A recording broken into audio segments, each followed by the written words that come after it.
A blonde-haired girl was curled up in a ball on her bed.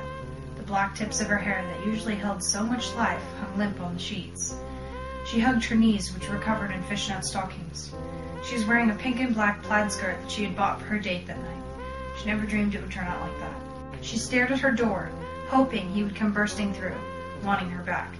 She wished she could cry, but she had cried so much lately, she felt like there were no tears left in her. Instead, her heart ached and moaned, screaming at her.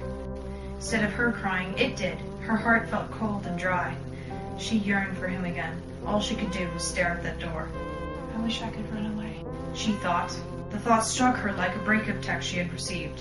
It heated her heart with anger. So why don't I? No one here cares if I stay. She got up, looked in her mirror at her tight, laced-up vest and white undershirt. Wow, she loved that shirt. I might as well leave now. They must have found out at some point. They are coming for me soon anyways. She opened her window and smiled at the cold night air. She stuck one knee-high black combat boot out the window, then the other, and jumped out onto the driveway of her and her ex-boyfriend's house. She looked around at her neighborhood. She remembered the time when she first found out what she was. She had been so happy to find someone like her, but now that he had left, she had nothing to live for. She ran into the all-too-familiar woods that she had walked to them countless times before, pausing tree after tree filled with memories of their laughter as they climbed. She stopped at one that held particular meaning.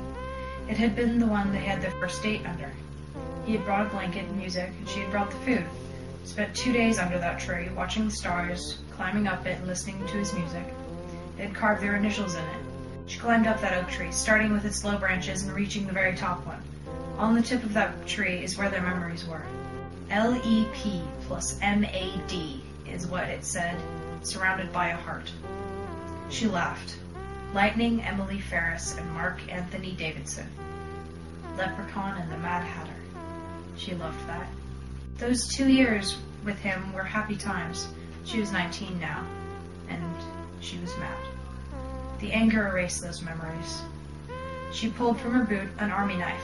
Under LEP plus MAD, she carved, "Is done." And, satisfied, she put the blade back and jumped down, never to see that tree again.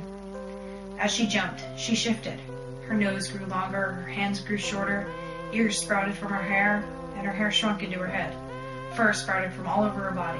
Once she was done, her yellow eyes flashed, and lightning ran away in her wolf form. Onision.